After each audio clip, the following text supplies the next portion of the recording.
এই পদ্ধতিতে আপনি বাগানবিলাস, গোলাপ, অ্যালামন্ডা, চন্দ্রমল্লিকা, পয়েনসেটিয়া, জবা, গন্ধরাজ, বেলিসহ অসংখ্য গাছের চারা করতে পারবেন।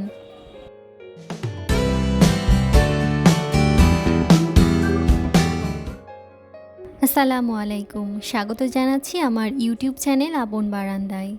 আজ আমরা জানব কাটিং থেকে কিভাবে চারা করতে পারেন, রুট হরমোন ছাড়াই কিভাবে আপনারা চারা করবেন। সাধারণত চারা তৈরি করার জন্য দুইটি পদ্ধতি রয়েছে, একটি হলো কাটিং পদ্ধতি এবং অন্যটি হচ্ছে বীজ পদ্ধতি। আজ আমরা জানব রুট হরমোন ছাড়া কিভাবে কাটিং থেকে চারা করবেন, বা মাটিতে বসাবেন নাকি কোকোপিটে বসাবেন। যে কোনো কাটিং বসানোর উপযুক্ত সময় হলো বর্ষাকাল। বৃষ্টির পানিতে কাটিং থেকে দ্রুত চারা করা সম্ভব। আমি এখানে চন্দ্রমল্লিকার কিছু ডাল নিয়ে নিয়েছি, এটা থেকেই আমি আজকে চারা করে দেখাবো। আপনারা চাইলে যে কোনো গাছের ডাল নিয়েই করতে পারেন। কাটিং বসানোর ক্ষেত্রে কয়েকটি জিনিস মাথায় রাখতে হবে, যেমন ডাল নির্বাচন করতে হবে, কাটিং পদ্ধতি জানতে হবে, আপনি যে ছুরি কাঁচির সাহায্যে ডালগুলো কেটেছেন সেগুলো অবশ্যই জীবাণুমুক্ত হতে হবে। দেখতেই পাচ্ছেন আমি একটু মোটা ডালগুলোকে বেছে নিয়েছি, এতে করে শেকড় আসতে সহজ হবে। চিকন ডাল থেকে সহজে চারা হতে চায় না, চারাগুলো কিছুদিন পর শুকিয়ে যায়, তাই নির্বাচন করতে হবে একটু মোটা ডাল। এখন আমি ডালগুলো থেকে পাতা ছাড়িয়ে নিয়েছি, আর নিচের দিকটা অর্থাৎ যে অংশটা মাটির নিচে থাকবে সে অংশটা বাঁকা করে কেটে নিয়েছি। এই পর্যায়ে চাইলে আপনারা রুট হরমোন ব্যবহার করতে পারেন, অথবা রুট হরমোন না থাকলে হলুদের গুঁড়ার পেস্ট বানিয়ে নিয়ে সেটি নিচের অংশে লাগিয়ে নিতে পারেন। এখন আসি মাটি তৈরিতে।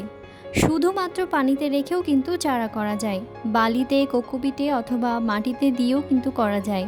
আপনি মাটি নিলে অবশ্যই বালি মিশ্রিত মাটি নেবেন, আর কোকোপিট নিলে কোকোপিটটা খুব ভালোভাবে ধুয়ে নেবেন। আমি এখানে কোকোপিট নিয়েছি খুব ভালোভাবে ধুয়ে, এবং আপনারা চেষ্টা করবেন যে একটি স্বচ্ছ পাত্রে এইগুলোকে লাগানোর জন্য, তাহলে শেকড় আসলে বাড়ি থেকে খুব সহজেই দেখা যাবে। আর অবশ্যই পাত্রের নিচে কিন্তু ছিদ্র করে নিতে হবে। ডালগুলো সব বসানো শেষ, এখন আমি এটিকে ছায়ায় রেখে দিব। এখন যে ভিডিওটি দেখছেন সেটি হচ্ছে 20 দিন পর। এর মাঝখানে আমি কিন্তু আর কিছুই করিনি। অনেকেই এর উপর পলিথিন দিয়ে মুখ বন্ধ করে রেখে দেন, আবার অনেকে আছে টানা রোদে রেখে দেন। আমি বলবো ছায়াযুক্ত স্থানে রাখবেন, তবে আলো বাতাস আসে এমন জায়গায় রাখতে হবে।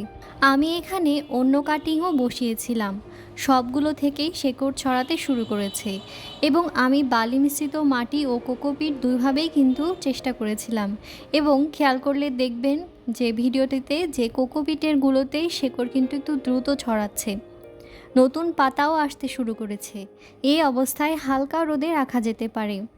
আমি এখানে মিডিয়া একদম শুকালে তারপরে শুধুমাত্র পানি দিয়েছি, মাঝে মাঝে স্প্রেও করে দিয়েছি। শেকড় এবং পাতা একটু বেশি হলে তবেই আপনি টবটা চেঞ্জ করে আলাদা পাত্রে রোপণ করতে পারবেন। রোপণ করার ভিডিও কিন্তু আমার এই চ্যানেলেই আছে। এছাড়াও আপনারা যারা বীজ থেকে চারা করতে চান তারা কিভাবে করবেন, কোন মিডিয়াতে বসাবেন, সব কিছু কিন্তু আমার এই চ্যানেলেই আছে। এছাড়াও বিভিন্ন রকমের সার তৈরি এবং প্রয়োগ করবেন কিভাবে, সব ভিডিও আমার এই চ্যানেলেই পেয়ে যাবেন। কাটিং সম্পর্কে আরও কারো কোনো প্রশ্ন থেকে থাকলে অবশ্যই কমেন্ট করে জানাবেন, আমি উত্তর দিব। ভিডিওটি ভালো লেগে থাকলে লাইক, কমেন্ট এবং শেয়ার করতে একদমই ভুলবেন না। চাইলে আমার চ্যানেলটি সাবস্ক্রাইবও করতে পারেন। আজকের ভিডিওটি তাহলে এই পর্যন্তই। আগামী ভিডিও দেখার আমন্ত্রণ জানাচ্ছি। আল্লাহ হাফেজ, আসসালামু আলাইকুম।